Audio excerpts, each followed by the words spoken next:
Look, Russia's a pariah, at least in the West. Putin. You guys see why I wanted to show you this one? And you guys see the lead into this question, the pure delusion. And this is how the entire conversation is framed. The entire conversation is framed as Russia is a pariah, so the United States has no reason to negotiate with Russia because Russia has the hills backed up to the wall, and they need the West. The delusion. You have the global majority that supports Russia and Putin over the West. So you have Russia that's selling oil to China to avoid sanctions, selling oil to India to avoid sanctions. Nigga, that's 3 billion people right there.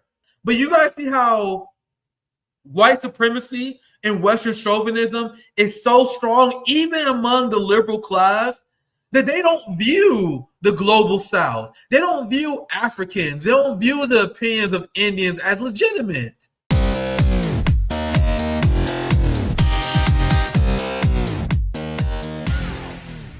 Can you imagine how broken your brain has to be for you to abandon your wife and child to fight and die for NATO?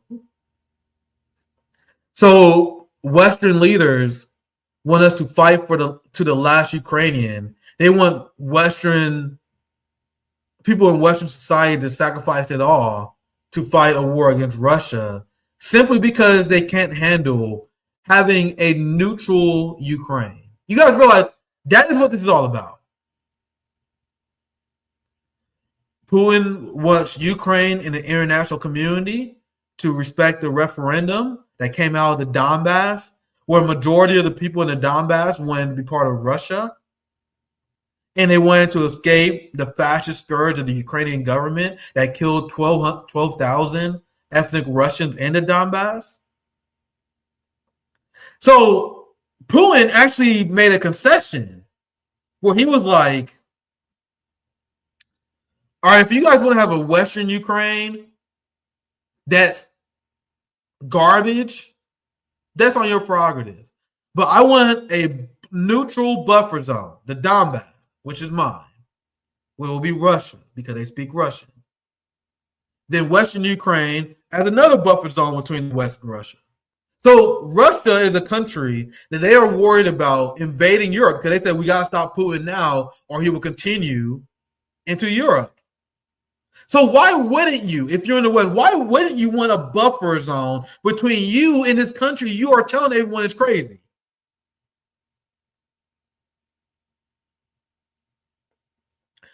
So let me get this headline before I actually dive into this shit. Look, you have British dad killed by drone fighting in the UK.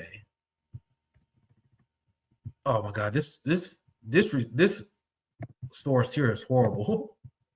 Oh, this is the Daily Mail. That's why I didn't even check the headline. I mean the website. Look, married British father is killed on his first mission after volunteering to fight in Ukraine despite no military experience. Jesus Christ.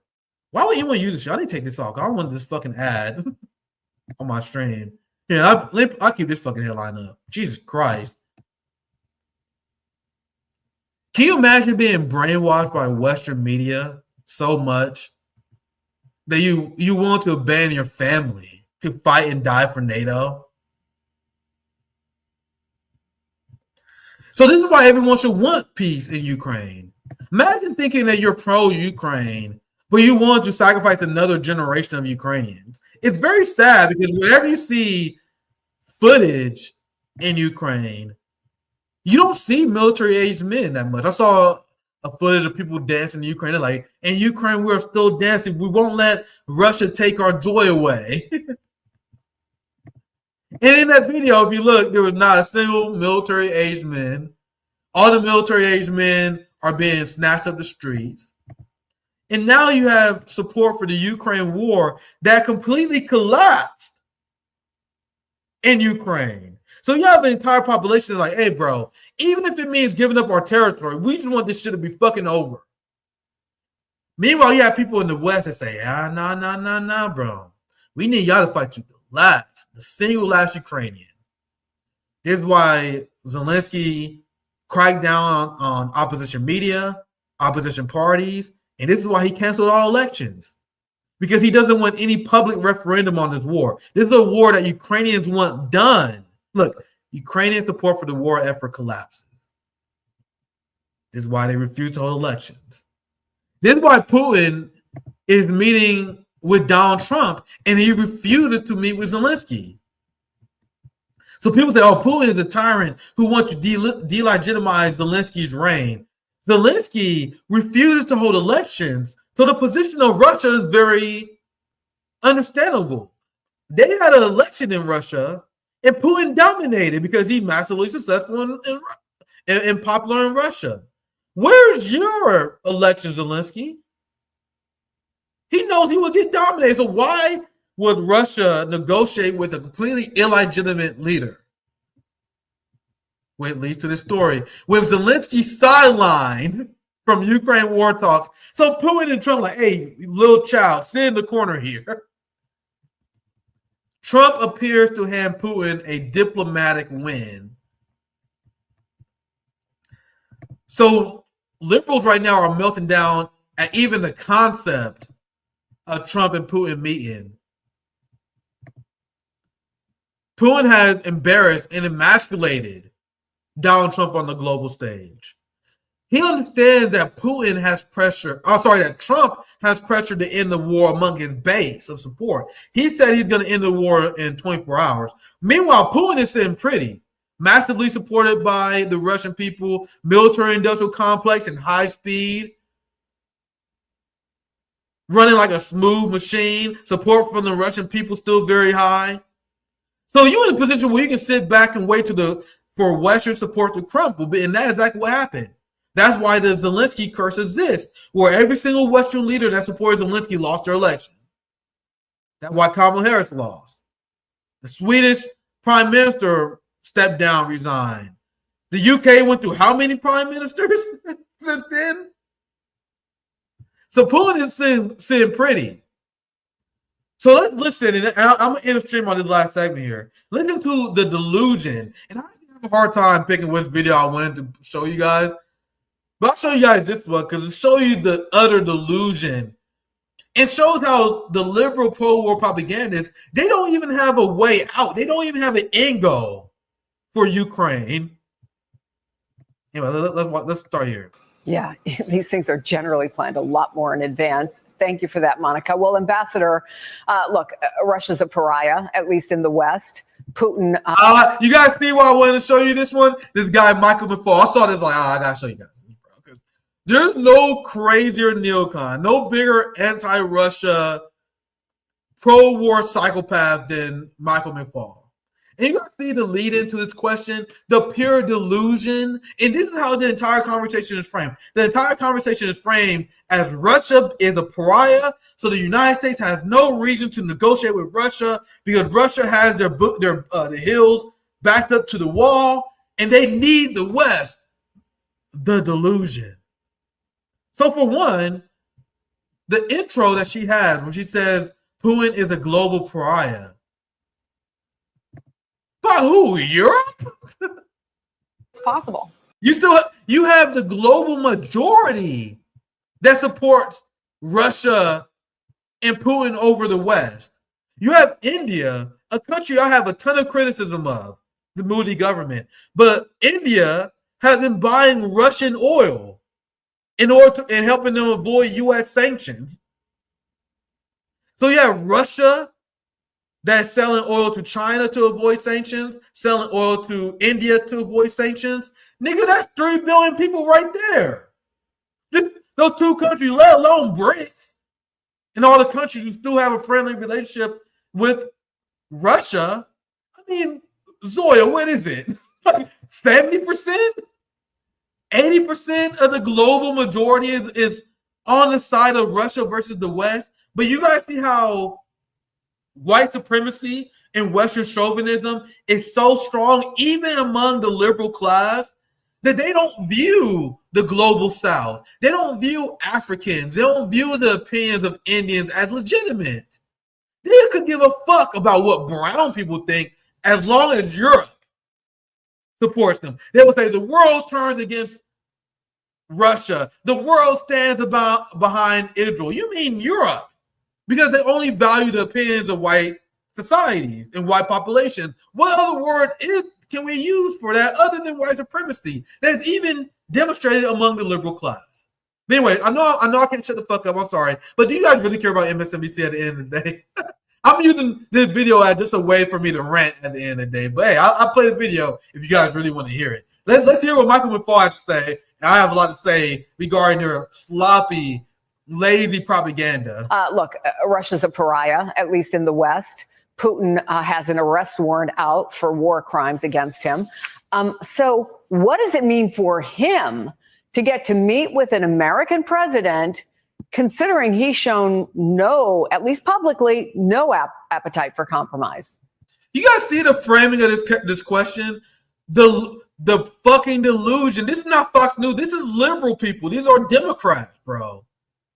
The world revolves around the United States. Why are we giving clout to Putin? Nigga, he is winning. That's why. But all right, I'll shut up. Let's hear it from Michael McFaul. I think this question is very revealing on a Democrat mindset, how they view the world, which I think is crazy. It would be a fantastic victory for him, of course, to stand next to the president of the United States, the leader of the democratic world, and have to give nothing in return for that meeting. That is a giant plus for Putin. And therefore, what does it say about your society that whenever peace happens, it benefits your enemies? The position of the United States is a ceasefire in Gaza will benefit Hamas. Now they are saying a ceasefire in Ukraine, peace in Ukraine, advocating for peace in Ukraine will benefit Putin? He said the United States get nothing out of it. What do you mean the United States get nothing out of conversations between Russia, peace conversation between Russia and Ukraine? We get everything out of it. For example, we don't have to give our military supplies to Ukraine no more. You have people that will no longer die in war. You guys see how saving lives in the war is not even part of his calculation? He's like, peace talks? What the fuck we get out of it? Oh no, saving lives? You fucking psychotic asshole. But you guys see how I can't even make it a sentence or two before I dismantle their crazy arguments? But let me start. Let's see how far we can get to it. I know you guys don't give a fuck about their opinions anyway, so who cares? I want to show you guys just how psychotic they are and how easy it will be to dismantle all their arguments. Victory for him, of course, to stand next to the president of the United States, the leader of the democratic world, and have to give nothing in return for that meeting. That is a giant plus for Putin. And therefore, I think President Trump and his administration need to think about what are the minimal things that they want to get out of a summit meeting in return for this big gift. You know, usually I've actually planned presidential summits before when I worked at the White House for President Obama. The usual way that summits occur is at the end of big negotiations. It's to close big sets of negotiations, and you use the meeting as a mechanism to force events, to force sides to agree. What makes me nervous about this is that we're getting the president of the United States involved before any details have been revealed or negotiated. And most certainly, and thankfully Secretary Rubio noted that, it has to be a trilateral meeting. I think it would be a giant mistake for President Trump to meet with Putin and not have as part of that some kind of meeting with President Zelensky as well. Yeah, and why would he meet with Zelensky? Zelensky is not a legitimate president. He has not won an election. He did not. He is an unelected leader. Putin said he would not meet with Zelensky ever until he wins an election, which he won't be able to. And also, you got to see, I am nervous about peace talks. Who knows what kind of details they have? The United States has no cards, sir, to play here. But anyway, let's continue. I guess I'll play one more statement and we can. I want to get to that, but to the point of who should get what out of this, right? And we don't know exactly if anything was agreed to in the meeting between Putin and Trump's special envoy yesterday. Rubio called it productive. But the Kremlin has been pretty clear, Ambassador, about what it wants. It wants a guarantee that Ukraine won't join NATO and recognition of the territory that Russia illegally annexed. But is that what it's going to take to stop this war? That's exactly what Putin's demand was in the beginning. In fact, if Zelensky accepted the peace deal that was put on the table at the beginning of the conflict that Boris Johnson killed, Ukraine would have had more of their territory. Russia seized the area of Donbass that wants to be part of Russia and voted to be part of Russia via referendum.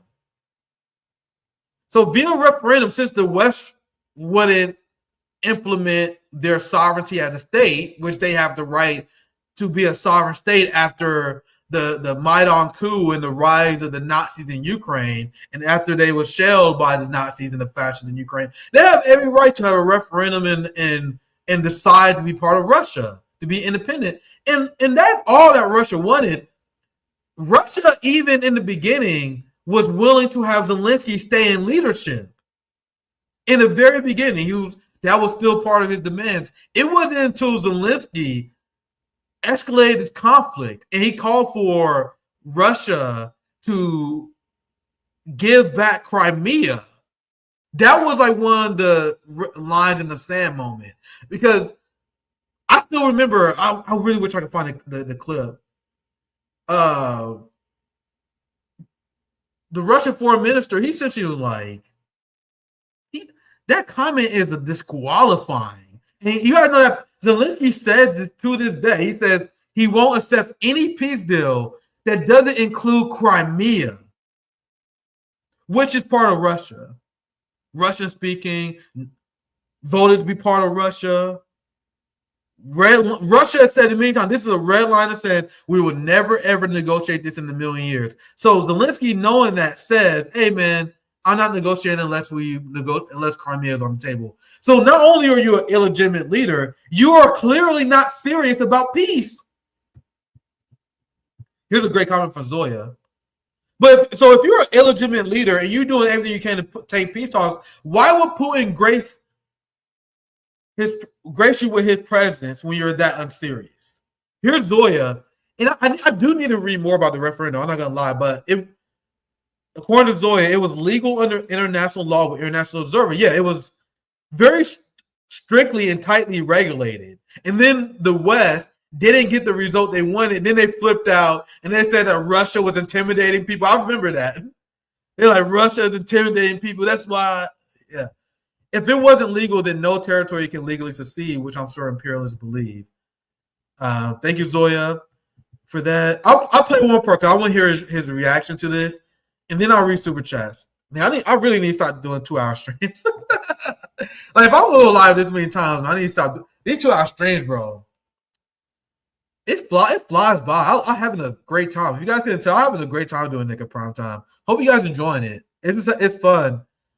These streams really do fly by. I had like so much more content to share, but we'll be back next week.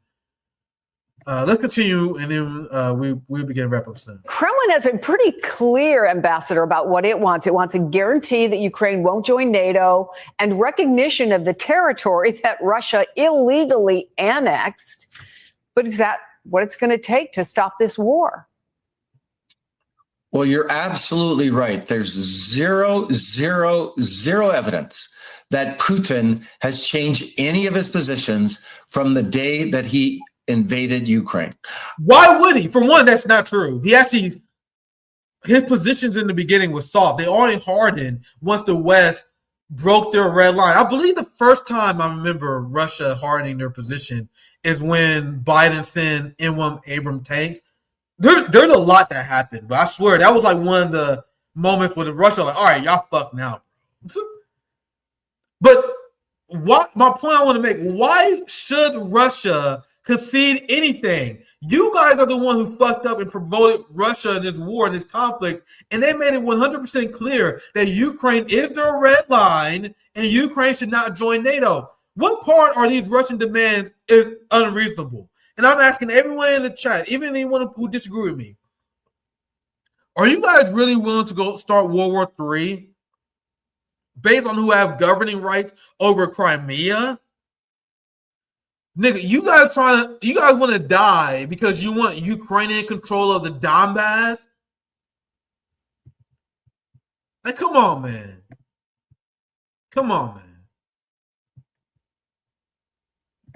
Yeah, sorry, I let it continue. I have a hard time listening to Michael McFaul. I knew this was going to be a brutal segment.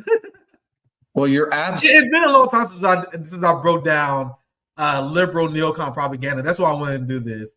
And the meltdown from the liberal class over these conversations is something else. Let me continue. That's what it's going to take to stop this war. Well, you're absolutely right. There's zero evidence that Putin has changed any of his positions from the day that he invaded Ukraine. Maybe they did in the Witkoff meeting. Of course, we don't have a readout of that. But I listened very closely to Putin's foreign policy advisor, Yuri Ushakov. I used to deal with him when I was ambassador. And the way he framed it is that Witkoff came with concessions. He said, we got positive signals from Trump. He didn't mention anything that Putin sent back. And you're absolutely right to underscore the conditions that he wants for the end of the war is complete annexation of those 4 territories that he invaded in 2022. And I want to remind everybody that the Russian army does not control all of that territory yet. He's actually called for Ukraine to withdraw from their own country as a term, as a condition for a peace deal. So maybe he's come off of that position, but publicly we have no evidence yet that he's changed his view on that. Can we talk about Russia's financial situation? They are clearly under growing financial pressure. The Russia Central Bank projects the country will have 0 economic growth by the end of this year. Back in October, I think the interest rate was at its highest level since 1991. And then in an effort to tame inflation caused in part by the surge in military spending, we see that.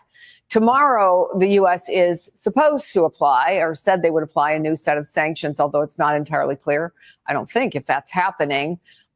Does any of that impact the equation that's going on with Vladimir Putin, you who have dealt with him and has an idea about what financial...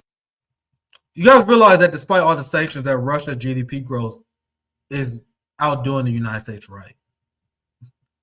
Anyway, I'll just let it continue. I'll play one more clip. Financial pressure There's so much to say to on him.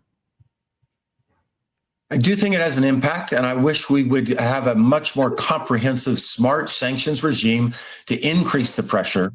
I actually do not think our best move is to put tariffs on Indian goods, which then requires those companies to put pressure on Modi, and then Modi puts pressure on Trump, on Putin. I just think there's so much easier ways to do it. And let me tell you, too, let's sanction the entire shadow fleet that the Russian government uses to export its oil right now. That's a much more strategic and direct hit on the Russians. And let's seize the Russian central bank assets that are sitting here in the United States. You want to get Putin's attention. Those are 2 very direct things that Trump could do instead. But having said that, I want to underscore, you're right. The economy is under pressure. Banks are overextended. They're even talking about reducing military spending in the year in the next budget. And Russia is. Think about that. Reducing military spending during a time of war suggests that you have real economic problems at home. Or it suggests that they whooping your ass. But you guys see how insane this guy is? He advocated seizing Russian assets from the central bank, something that even the Biden administration they floated the idea, but they didn't pull the trigger because that would be one of the most suicidal things to do to the United States dollar. Like, despite all these sanctions, they did a lot of stuff to hurt the U.S. dollar. But you guys realize that if they seize Russian assets, then faith in the United States dollar and the faith in the United States financial systems internationally would plummet. Because that means you have countries that be like, you have investors from other countries that will be like, what's stopping the United States from seizing our assets if we don't support Israel enough? What if our country make a foreign policy decision that the United States doesn't agree with? Will my money be seized? So this concept is exactly why what Michael McFaul is advocating for here will destroy the United States economy. The United States dollar is already weak. It's already falling. It's the weakest point it's been since the 70s. And you would take it even more historic levels if you did something that crazy. And I know you guys don't listen to this guy as much as I do. I find this guy hilarious because the West actually listens to him. Like whatever he says, Ursula von der Leyen follows. He was a U.S. ambassador to Ukraine. This guy got a lot of clout. The Biden administration was following this guy direction to a T. So I'm not doing this segment for no reason. He is the voice of the neocon class on this issue. He's the guy you see on CNN talking about this, MSNBC. He writes op-ed for Washington Post. He is the voice of the establishment on this issue.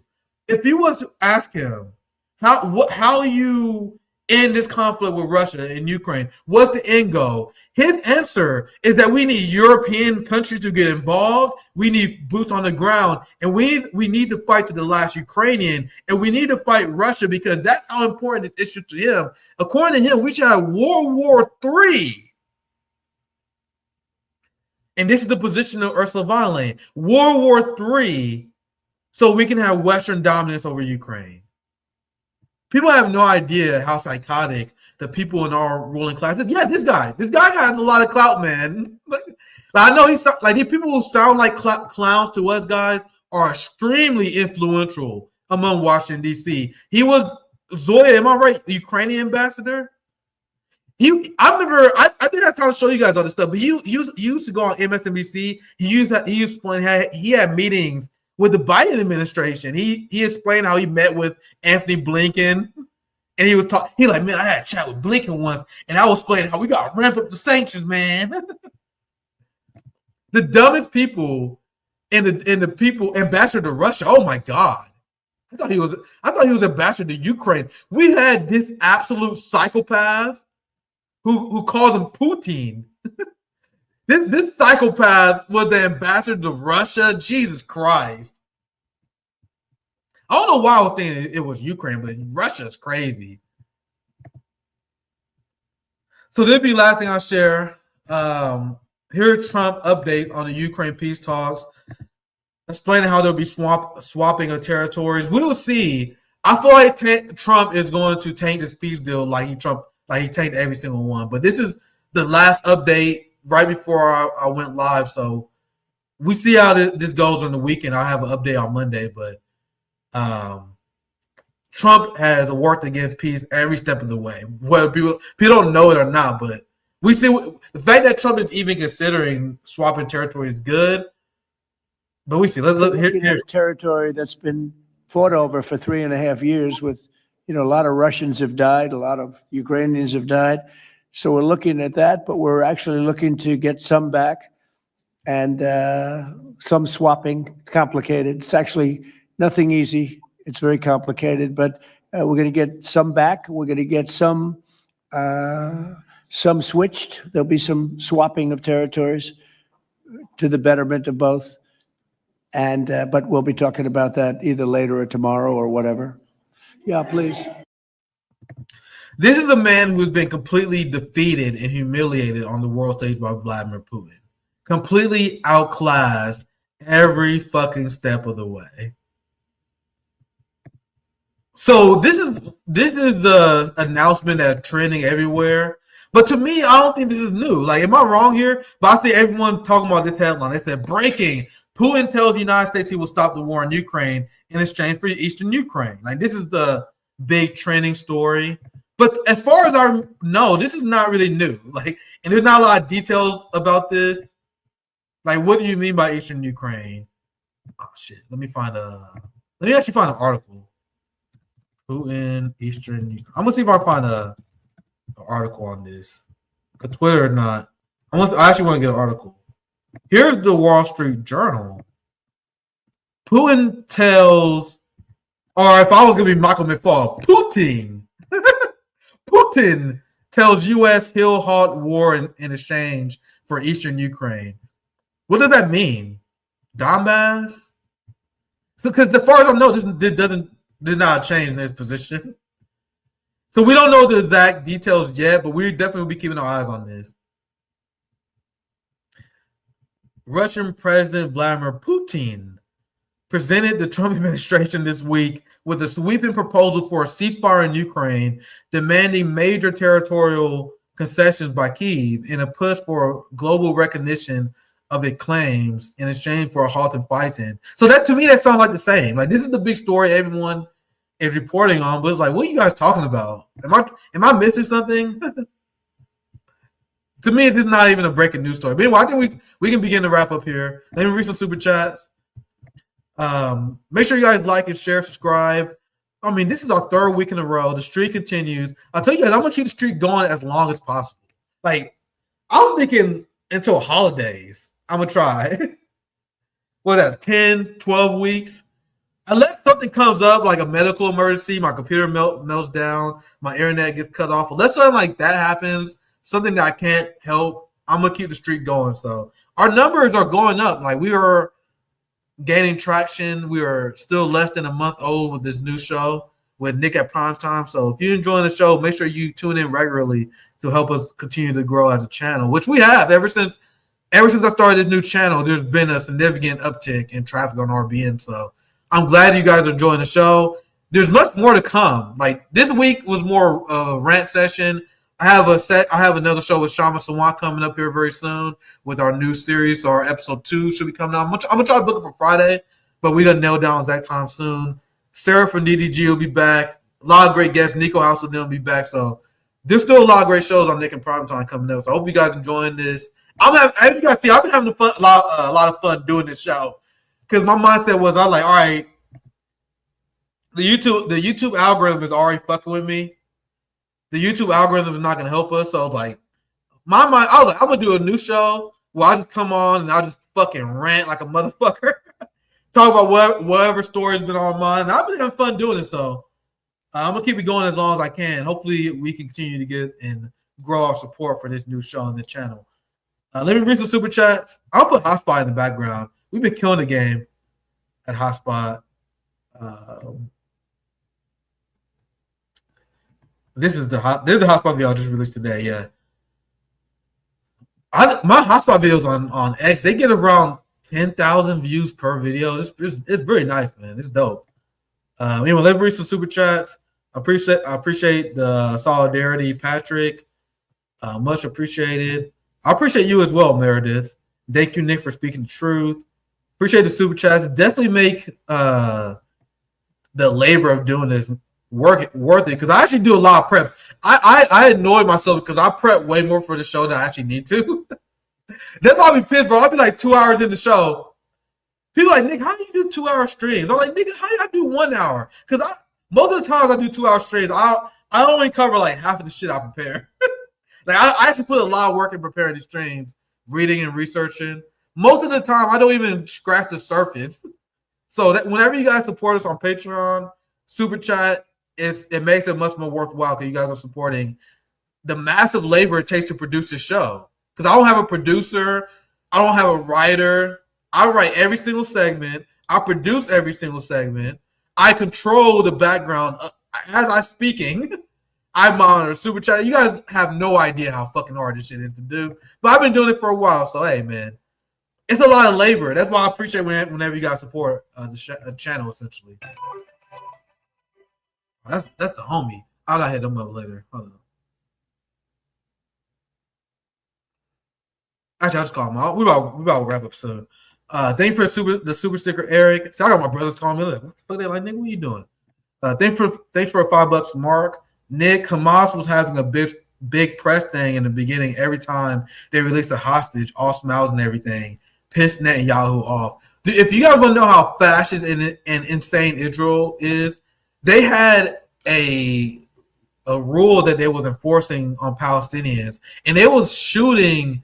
I think there was a Palestinian that was murdered because whenever there was Palestinian hostages that was released, they made a rule where Palestinians was not allowed to celebrate because they didn't want international propaganda against them. They didn't want the world to see Palestinians cheering. the release of Palestinian prisoners. So the condition that they laid on Palestinians was, we will only release hostages, but you guys can't celebrate. And they enforce it harshly, just to show you guys how psychotic these motherfuckers are. Oh yeah, you guys have no idea, bro. You guys think I can rant for 2 hours about history, current events? You guys think I can do this just on top? No, it takes a lot of research, guys. It's just not easy.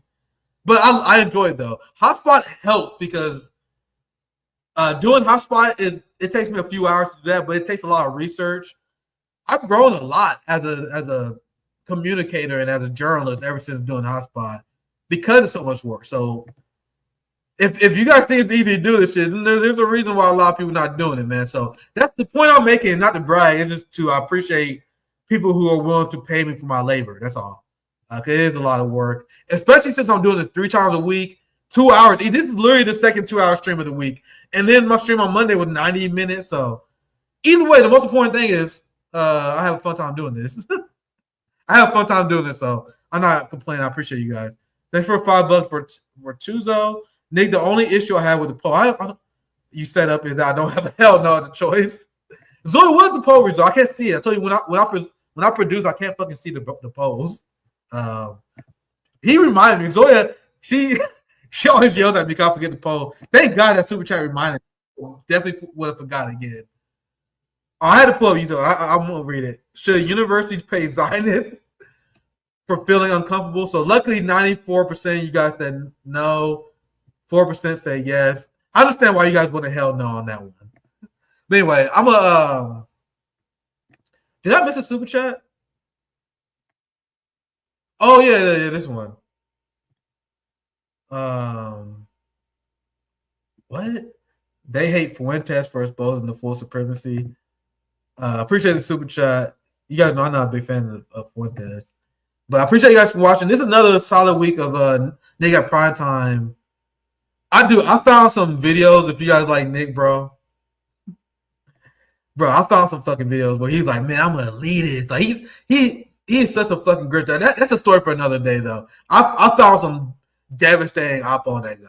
Like he is so, just like Tucker. He's so fucking fake. There was a video of him just like 3 years ago where he's like, I'm an elitist.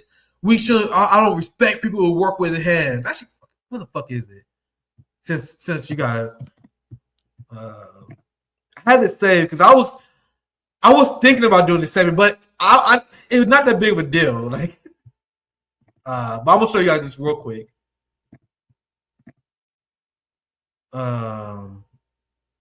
Yeah, it is a lot of work, guys. For sure it is. Nick, I'm an elitist. Fuentes attacked a carpenter for working with his hands. What is this? Is one we elitist? You're gonna go bang on nails, and you're laughing at my. I mean, I'm getting an education. I'm doing shit. What are you getting in it? Where are you getting an? I mean, to go to community college. Okay. Oh no! Because he goes to a community college. What are you studying? I have one more question. So you know, you're shitting on the nail bangers, the fucking blue collar, right? Yeah, right. So you're trying to appeal to these people. What are you gonna say? What if somebody flips this? I'm trying to appeal to rich people, actually. What? I thought you were trying to appeal to the masses. Rich people. He said, "I'm trying to appeal to my fellow rich people." Rich people. I'm an elitist. He said, "I'm trying to appeal to rich people, and I'm an elitist." This is what he was saying before he rebranded, guys. You guys see how all these motherfuckers are fake? And I got more. I want to actually save this segment because Nick Fuentes, just like Tucker Carlson, they go through fucking. Just like Candace Owens, they are grifters. They don't really believe what they're saying, bro. There's actually another video. I actually kind of want to say this because I want to put like a comprehensive segment together because there's so many things this mother said. Oh, here it is. Oh, I'm sorry. It's only 50 seconds. I'm sorry. I have to show you guys this one. For all the people who like Nick Fuentes, dude, this is 2024. This motherfucker changed his character on a dime, and people forgot who he was. Like, this is Nick Fuentes. I think on Twitter, in our Twitter community, they said, Nick Fuentes never gets his hands dirty. That's my problem with him. Isn't that the goal? Isn't that the goal? Isn't that the goal? Your hands look like that so that my hands can look like this. So that my hands can look like this. Okay? No, but seriously, we have to get rid of all these communists in our movement. Enough. I've had enough of all of these communists that hate the rich and care about the price of healthcare and celebrate poor people. They get mad when you say you hate poor people. Why are you getting offended? You're not poor, are you? Who man And if is you this? are, why don't you hate yourself? Who man? He said you should hate yourself. This is the guy that people are rebranding as a fighter for the white working class. And I didn't. You guys see? I didn't even cover that phony ass, fake ass beef he had with Tucker Carlson and Candace Owens. This shit is political theater and it's clown shit. He's fake as fuck. This was just 2 years ago. And now he's rebranded himself as a friend of the white working class. Don't fall for these fucking grifters, man. There's only one group of people who are serious in politics, and that is the anti-imperialist left, the anti-capitalist left. People like him who supported the Republican Party, who was friends with Zionists like Laura Loomer. Stop trusting these motherfuckers who organize based on race and not on class. But anyway, I didn't plan on doing this segment. We're 2 hours in. Let's wrap up. I got to be a short 5-minute segment. 5-minute segment, Zoya. Let's do that. I think we can make this a quick 5-minute segment on Fuentes because people always ask me my opinion on him. I destroyed him with Sarah with DDG. Like, he is deeply unserious. I went after Nick Fuentes. I was destroying him. He's like he avoided me. I don't even bother no more because all these people I can easily destroy. Just like that Dave comedian guy, all these Ian Carroll, all these people who support Trump, all these right-wing populists, they avoid me like a plague because I see through them and their incoherent, dishonest ideology. Nick Fuentes claims he hates Zionists and he hates Jewish people, but he wants white Zionism in America. He mostly just jealous of the Jewish community because he organizes based on race, which is that if you study history, you will learn that historically, people organizing based on race is a failure. That is how the ruling class manipulates you. That is what humanity has done for 99% of humanity. We organize based on race, not based on class. Organizing based on class is a new concept which delivered revolutionary wins for the working class. So be very cautious of these people like Fuentes and these people who pretend they're populists, but advocate organizing based on race, but not based on class and based on the working class. Another thing about Fuentes, people praise him because he bashed Israel. He says he likes Israel. He says he don't want to get rid of Israel. There's another guy. Actually, I need to shut the fuck up because I can do so many. I can destroy this motherfucker based on things he said. He condemned the resistance. He claims to hate Israel, but he supports the existence of Israel. He just don't want the United States to fund it.